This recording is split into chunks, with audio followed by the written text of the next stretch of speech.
namin Panginoong Hesukristo. Magandang umaga po sa inyong lahat. Sumainyo nawa ang pagpapala ng banal na Espiritu. Kagaya ng lagi kong sinasabi, pagkatapos kong magmisa, pinagdadasal ko na yung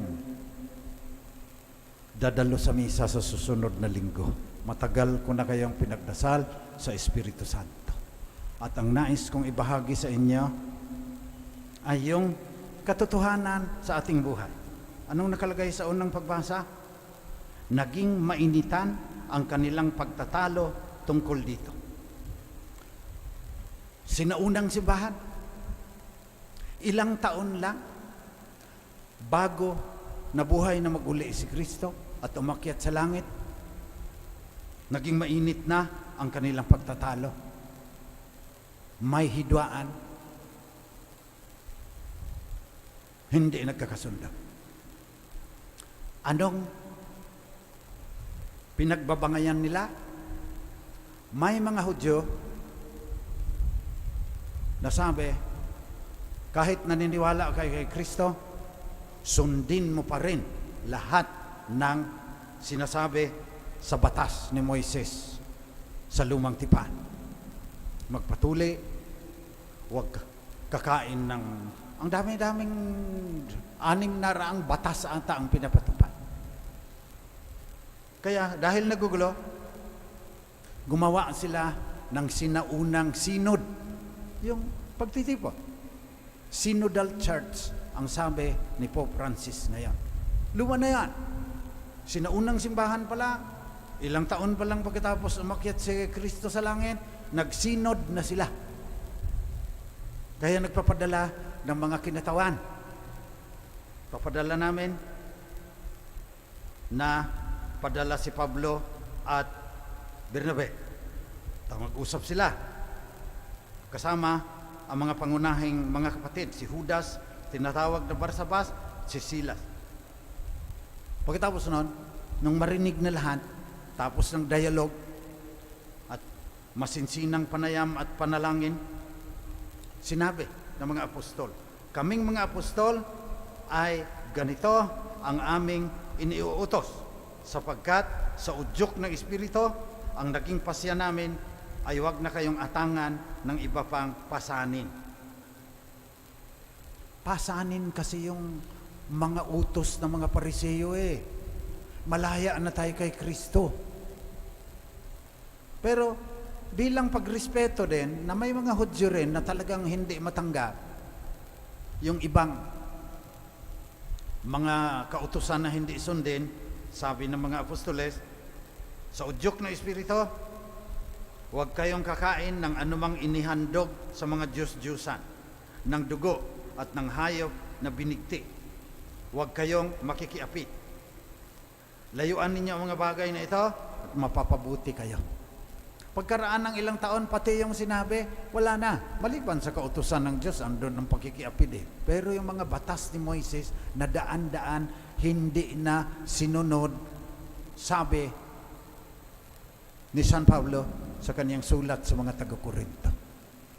So mahalaga, una, yung pag-uusap. Maririnig yung panig ng karamihan. Synodal Church. So anong ginawa ni Pope Francis? Nagkaroon ng synod. Ngayon, 3 taon po yan na synod. Nakagaya nung ginawa ng mga apostoles. Unang taon sa mga parokya.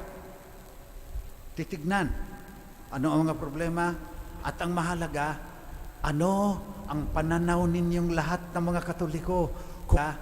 Ano ang pananaw ninyong lahat ng mga Katoliko kung paano maging bago ang simbahan na makatugon sa mga suliranin at pangangailangan ng mga tao nitong 21st century na may artificial intelligence na, may blockchain technology na, may Internet of Things na ginagamit din para sa kasamaan ng mga trolls at saka ng mga bayaran na magkalat ng kasinungalingan. Yun ang ating konteksto ngayon. May COVID, threats to food security, baka magutom tayo kung patuloy pa yung gira sa Ukraine. Anong gagawin natin dyan? Sabi ni Pope Francis, pagkatapos niyan, next year, yung Catholic Bishops' Conference, magsisinod din sila. Yung synopsis, yung summary, yung buod ng lahat ng pag-usapan sa mga parokya at mga church organization, pag-usapan nila yan. Ang pangatlong taon, ang dami kasi natin, 1.3 billion Catholics Pangatlong taon, pupunta yung mga kinatawan, kagaya ng pumunta sina Judas, na tinatawag na Barsabas at si Silas, kasama ni Pablo at Bernabe, pumunta sa Jerusalem. Ngayon naman, yung mga obispo, pupunta sa Roma, pag-usapan po nila yan. What is our vision for the church in the 21st century? Mahirap din yan. Kasi may mga parang Hudyo pa rin ngayon sa mga Katoliko, nagagalit kay Santo Papa. Bakit? Nagbabago daw. Gusto nila, ayaw nila noong mga Tagalog na ang Mass, pati mga kanta. Gusto nila ibabalik sa Latin. Yun lang daw ang valid. Tapos tinatarget nila si Pope Francis sa social media. Marami pang mga pare na konserbatibo din at mga madre sumusunod doon sa mga ilang obispo. Ilan lang naman. Pero, naging mainitan ang kanilang pagtatalo tungkol dito. Nung unang panahon, mainitan din ang pagtatalo ngayon. Kaya kailangan, ang una kong sinasabi, dialogue. Mag-usap tayo. Pinapakinggan kayo ng simbahan. Wala na yung unang panahon na clerical-centered yung pari ang lahat ng gagawa. Nung nasa Smoky Mountain pa ako, pag pista, magtatanong pa, Father, saan namin idadaan niyong prosesyon? Kayo ang nakakaalam ng mga kalsada dyan, kayo na magdesisyon yan. May mga pare din kasi na diktador Huwag na nating pag-usapan, pagdasal na lang natin. Maski na anong pang sasabihin, maganda naman ang suggestion. Sino bang kora paroko dito? Sabi ng mga ibang pare. Hindi na, synodal church po tayo. Sinauna pa lang, nasa unang pagbasa.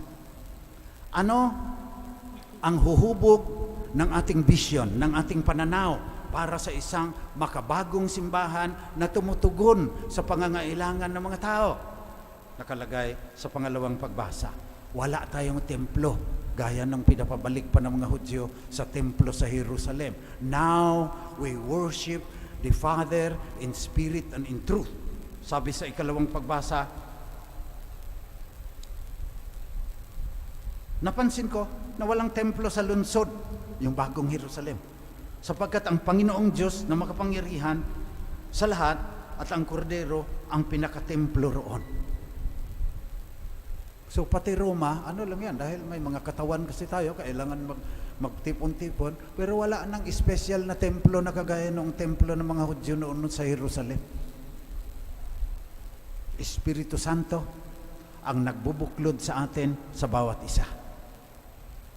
Yan ding sinabi sa unang pagbasa. At kinatigan ng mabuting balita. Ang patnubay, ang Espiritu Santo na susuguin ng Ama sa pangalan ko, ang siyang magtuturo sa inyo ng lahat ng bagay. Kaya yung mga apostoles, sabi nila, ito ang iniuutos namin sapagkat ito rin ang iniuutos ng Espiritu Santo. Kaya maliban sa dialogue, maliban sa synodal church, panalangin natin ng Espiritu Santo lulukob sa buong simbahan. Lalo na sa Santo Papa at mga obispo para makagawa ng magandang desisyon kagaya ng ginawa ng mga apostoles sa unang pagbasa.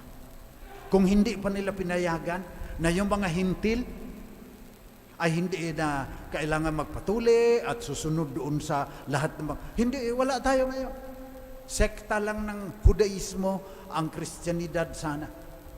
Ngayon, global tayo. One Holy Catholic and Apostolic Church. So mag-usap tayo, pero kailangan andun ang Espiritu Santo. At hindi lang tayo nagkakaisa sa simbahan dahil ang Diyos ang sinasamba natin in spirit and in truth. Kailangan, sabi ng Santo Papa, magkaisa din sa gawa.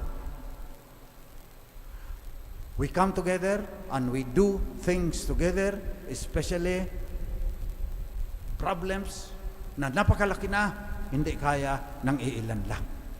Kaya sabi ng Santo Papa, mag-Laudato Si Action Platform kayo, gagawa kayo ng mga activities para pakinggan ang hinaing ni Inang Daigdig, ang kalikasan, at pakinggan ang hinaing ng mga mahirap.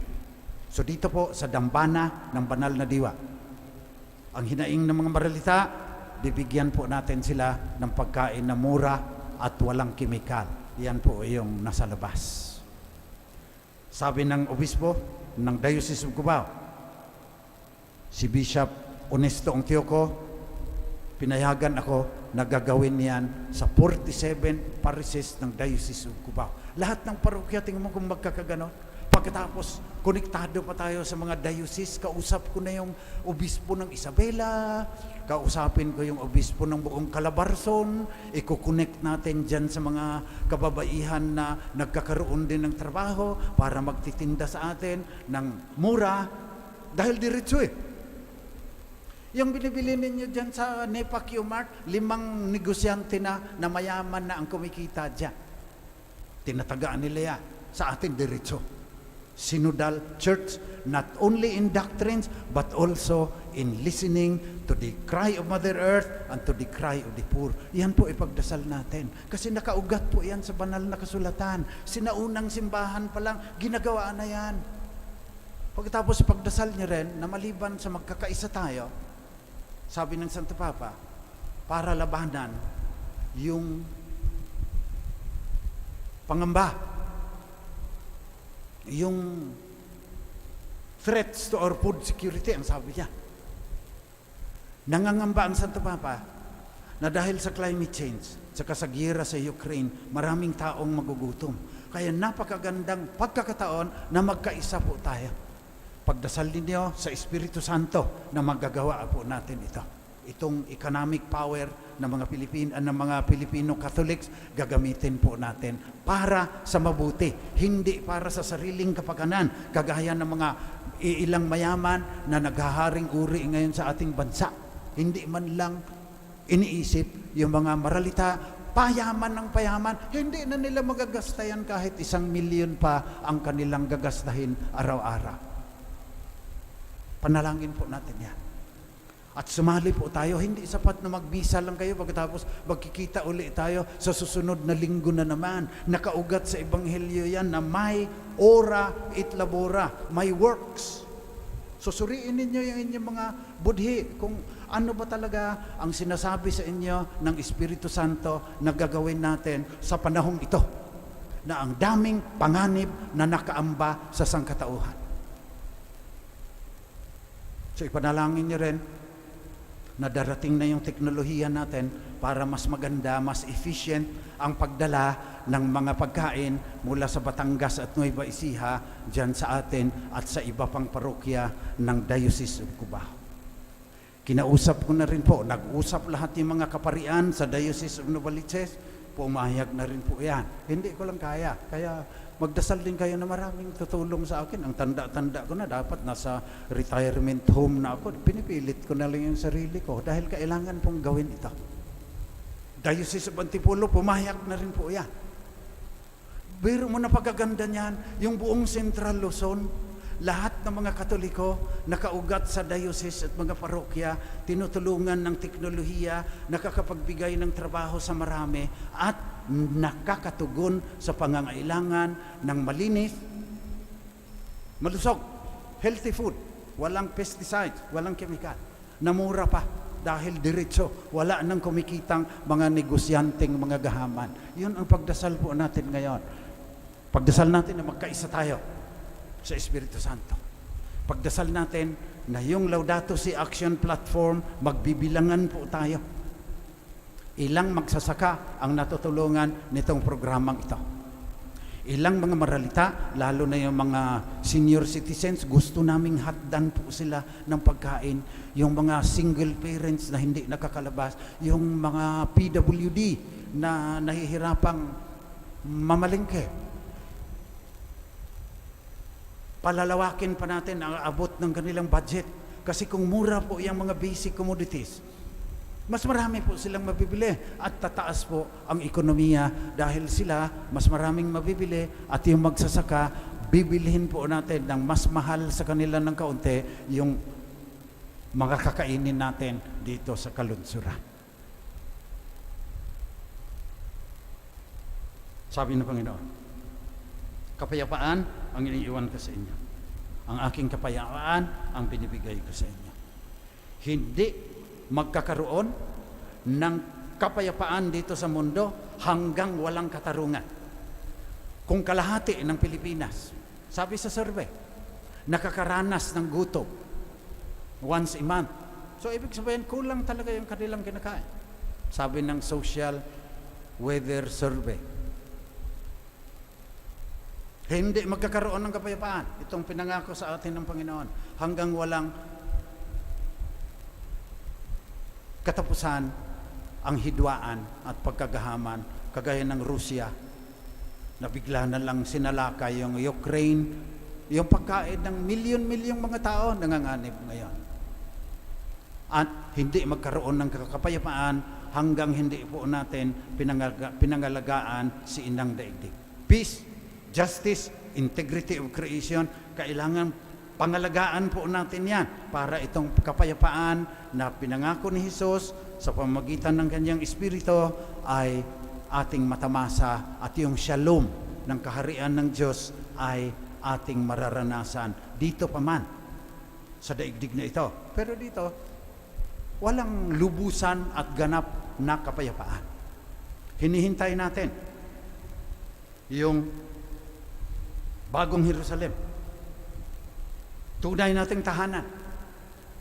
Pangwakas nating tadhana. Panalangin natin ngayon sa misang ito na marating natin. Doon sa lungsod na ang templo ay ang Panginoong Diyos na makapangyarihan sa lahat at ang Kordero tagapagligtas ng buong mundo.